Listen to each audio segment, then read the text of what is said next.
एक प्रश्न उठा इस मीटिंग में कि बीएसपी के साथ तो बातचीत नहीं चल रही है, तो क्या उत्तर प्रदेश में दलितों की सबसे बड़ी नेता मायावती इंडिया अलायंस में आती है तो आप असुरक्षा महसूस करते हैं क्या? गरिमा जी, ये प्रश्न उठा, ये आपको जानकारी है, मुझे प्रवक्ता के रूप में वही जानकारी है जो माननीय राष्ट्रीय अध्यक्ष जी मीटिंग से निकलकर आप पत्रकार साथियों के सामने कहे कि किसी अन्य पार्टी का नाम तक नहीं लिया गया। तो मुझे तो वही जानकारी होगी जो मेरे राष्ट्रीय अध्यक्ष जी कहेंगे। दूसरी बात अगर कह रहे हैं कि मैं व्यक्ति विशेष का नाम लेकर, तो हम तो बहन जी को 2019 में प्रधानमंत्री बनाना चाहते थे।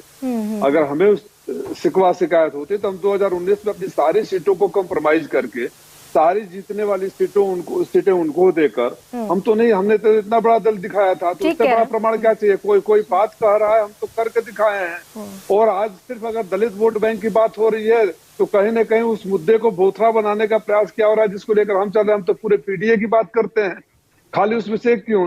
और ये राष्ट्रीय अध्यक्ष जी ने पहले भी कहा है कि जो भी इंडिया गठबंधन अपना नेता चुनेगा प्रधानमंत्री पद का, हमें उस पर कोई ऐतराज नहीं है।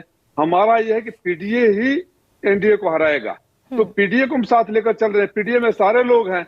तो खाली हम दलित की बात आज करने बैठ जाएं तो कहीं ना कहीं वो डिवाइड एंड रूल करने वाली फिर बात होगी।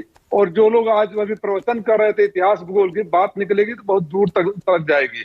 खाली उतनी ही बात क्यों जाए? उससे पहले भी 50 साल 100 साल पहले की बात जाए, फिर इतिहास लिखा जाए तो फिर मुंह दिखाना मुश्किल हो जाएगा। अभी आपने देखा मध्य प्रदेश में दलित के ऊपर भारतीय जनता पार्टी का नेता पेशाब करता है तो उत्तर प्रदेश में भी करता है, तो राजस्थान में भी करता है। हाथरस की घटना याद होगी। तो जिस तरह से लोग दलितों का सम्मान कर रहे हैं, इस समय एनसीआरबी के आंकड़े कर रहे हैं, राजीव राय के नहीं, तो देश में सबसे ज्यादा दलितों के ऊपर अत्याचार उत्तर प्रदेश में हो रहा है। हाथरस की घटना याद है ना सबको? कितनी घटनाओं की याद दिलाएं। तो राजीव जी बीएसपी का साथ आना इस इंडिया अलायंस में आपको इतना क्यों अखर रहा है कि आप बार बार सुनिश्चित कर लेना चाहते हैं कि बीएसपी से तो कोई बातचीत नहीं चल रही, बीएसपी अगर आती है तो और बेहतर होगा?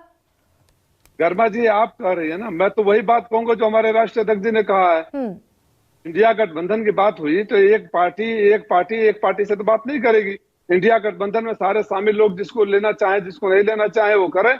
और जहां तक बहन जी की बात रही है, फिर भी मैं दोहरा रहा हूं, हम 2019 में उनको प्रधानमंत्री बनाना चाहते हैं। हमारा अनुभव अच्छा नहीं रहा, हमारे साथ ठीक सलूक नहीं हुआ, लेकिन अभी खड़गे साहब भी बनेंगे तो हमें कोई ऐतराज नहीं है। मायावती के नाम पर ऐतराज हो सकता है आपको कि मायावती इंडिया अलायंस में ना है? आप काल्पनिक सवाल बोल रही है। मैं बिल्कुल काल्पनिक सवाल राजीव जी नहीं पूछ रही हूँ।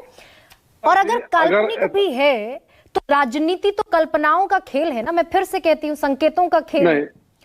नहीं, मैं कल्पनाओं के खेल में बात करने, काल्पनिक जवाब देने नहीं आया हूं। मैं तो एक ही उदाहरण दे दिया कि किसी अन्य पार्टी 2019 में ही हमने बहन जी को प्रधानमंत्री बनाना चाहा। बहन जी से अगर हमें अदावत होती, चाहे हम दलित विरोधी होते, चाहे दलित को नहीं बनाना चाहते, तो हमें किसी डॉक्टर ने या पंडित ने तो नहीं लिखा था कि आप ये सारी सीटें उनको दे दो। तो यानी कि कोई अदावत नहीं राजीव जी, कोई अदावत नहीं है ना? इंडिया गठबंधन के सारे दल बैठकर, सारे नेतृत्व बैठकर जो फैसला करेंगे उस फैसले के साथ समाजवादी पार्टी शामिल रहेगी। ठीक है।